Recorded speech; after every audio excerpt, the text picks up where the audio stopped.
Chapter 18. Escort, Accomplices. Almost at once the door swung open, but no one was immediately visible in the plainly furnished room. Bess and George stepped inside, calling, "Nancy?" "Maybe we're in the wrong," George started to say, when several hands grabbed her and Bess from behind and pushed them toward the opposite wall. Each had a hand clasped over their eyes, so they could not see their attackers. "Help!" the cousins shrieked as they were shoved into a closet. A moment later, a key turned in the lock. "Let us out of here!" Bess cried. "They must have jumped Frank and Woody, too," George said, pressing her ear against the closet door. "I don't hear anything." Bess listened also, but the room seemed vacant. Had their attackers subdued the two young men and taken them away, leaving the girls trapped in the stuffy closet? "I think I'm gonna faint," Bess murmured, swaying back against George. "You can't pass out now," the other girl exclaimed. She was ready to hurl herself full force into the door, but stopped as footsteps echoed outside. Were their captors returning? The cousins remained quiet, feeling a sudden fierce shiver pulse up their spines. George quickly squatted to the keyhole. It afforded only a partial view of the room, but enough to establish the identity of those in it. "Woody and Frank!" she gasped. Was it possible that she and Bess had been tricked by the young men? Had they used their charm to imprison the girls? "What do you see?" Bess whispered. "Shh!" her cousin said, pressing her ear under the knob to listen to the conversation. "We'll keep them here until we get rid of the third one," George heard Woody say. "Where is she?" Frank asked. "In the van," Woody replied. "Apparently she found it parked out front and walked right in. They caught her hiding behind the dresses." Bess tapped on George's shoulder, begging to be told something, but George shook her head. She didn't want to miss anything that was being said. "Rosie wants us to meet her at the pier in an hour or so," Frank spoke up again, but the rest of his sentence became unintelligible as he pulled a cellophane wrapper off a cigar and crumpled it. George was positive that the third one referred to Nancy and that Rosie was Rosalind, the stylist at Reese Associates. Had she reconciled herself to the designer merely because she needed continuing access to him? That seemed to be the case. "Reese never should have fired Paula Jenner," Frank said, puffing on the cigar. "Those two sisters are real soulmates." Now there was a lull as Frank strode toward the closet, letting the pungent smoke clog the keyhole. "You alive in there?" he called out sarcastically. "Sorry we had to do this, girls." The cousins did not answer, and George confirmed to Bess that the speaker had been her escort, Frank.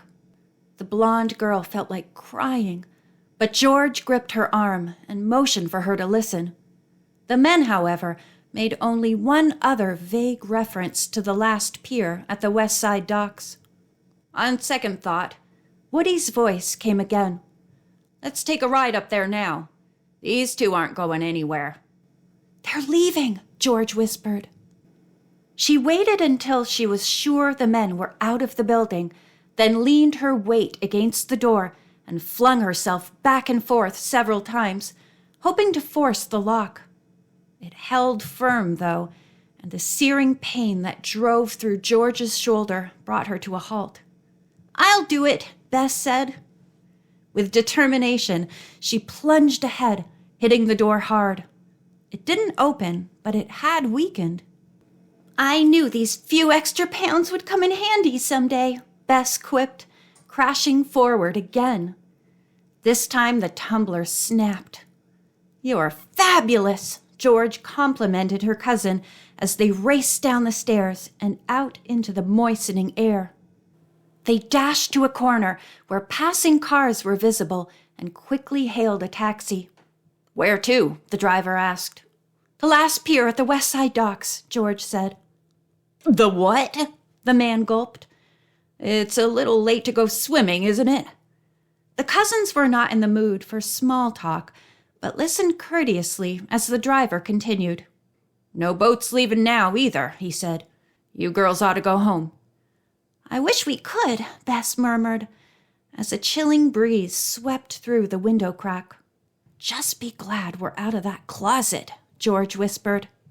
And into a frying pan? Her cousin said. By now, the driver had guided the cab around the park and was heading across town. He kept his pace moderate, giving his passengers time to plot their moves. What do we do if one of us gets caught? Bess asked her cousin. You mean by Frank or Woody? Or by anybody else, Bess replied. Then the other one hops in this cab and takes off for the police station. Maybe we should do that now, Bess said. I considered it, George said, but I really doubt we'd be able to convince an officer to come with us. He'd probably think we're just a couple of kooky teenagers. How could he? Bess said, glancing at the taffeta dress that showed through her coat. I think we look rather sophisticated. Well, that may be so, but New York isn't River Heights, where everybody, including Chief McGinnis, knows us. George's remark only reinforced her cousin's anxiety as the taxi looped in the direction of the Hudson River. It's pitch black out there, Bess exclaimed. Sure you gals really want me to drop you off at the pier? The driver said shortly. If you don't mind, George replied. We'd like you to wait. How long? He asked. It depends, Bess put in. On what? On what we find, of course. Maybe you ought to tell me what you're looking for first. We're looking for our friend, George revealed. She was kidnapped, and we think she's been taken to this pier. The man glanced at her sharply for a moment. And you're going to play big shots and rescue her, eh? If what you tell me is true, why didn't you call the cops?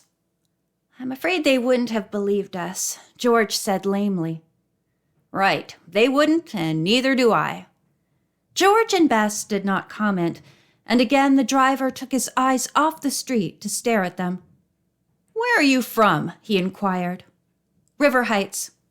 Just arrived? No, we were at the Crystal party, and that's where our friend disappeared, Bess said. The driver mumbled something as he drew up closer to the last pier building. It had a bleak, eerie atmosphere. An ice floe rocked against the dock, and except for the hazy glow of the moon, the area lay in frigid darkness. I guess I can't really drop you off here and leave you alone. The driver relented finally. That's all right, and thanks, George said, as a chugging sound from the river caused Bess to roll down her window all the way. Who'd be out on the river at this time of night? She asked. The cab moved forward slowly. Maybe they're transporting stolen dresses somewhere, George suggested excitedly, and asked the driver to turn off his headlights. Oh, now we're playing cops and robbers in the dark, he grumbled, but complied with the request. For a moment, everyone listened as the chugging sound of the boat diminished to a low, even hum. It's gone, Bess declared at last.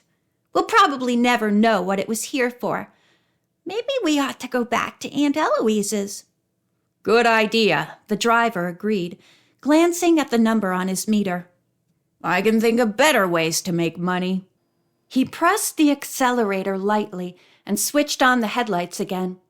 As he swung the cab away from the building, the cousins caught sight of a van parked by a wire fence alongside the pier. A blue car stood behind it. Oh, please, pull up farther, George begged. By that van? The driver asked. Just before it. He did, and the young detective quickly climbed out of the taxi. Leaving Bess to wait, George raced to the vehicle. I wonder if this is the one Woody and Frank mentioned, she said to herself. The one in which Nancy was discovered?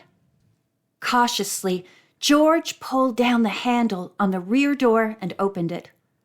A lump formed in her throat as she gazed inside. In the gleam of the taxi's headlights, she saw a heap of black wool. It was Nancy's evening cloak. She signaled to Bess, then motioned toward the pier building. The entrance bore a sign reading, "Closed," but a sliver of light was visible underneath the door. Bess got out of the cab and hurried to join her cousin. "We've got to call the police," she urged. "But we don't have time," George argued. Bess's heels sank in a layer of gravel, and a shiver of fear shot down her spine. "If we go in," she said, "they'll take all of us." End of chapter 18.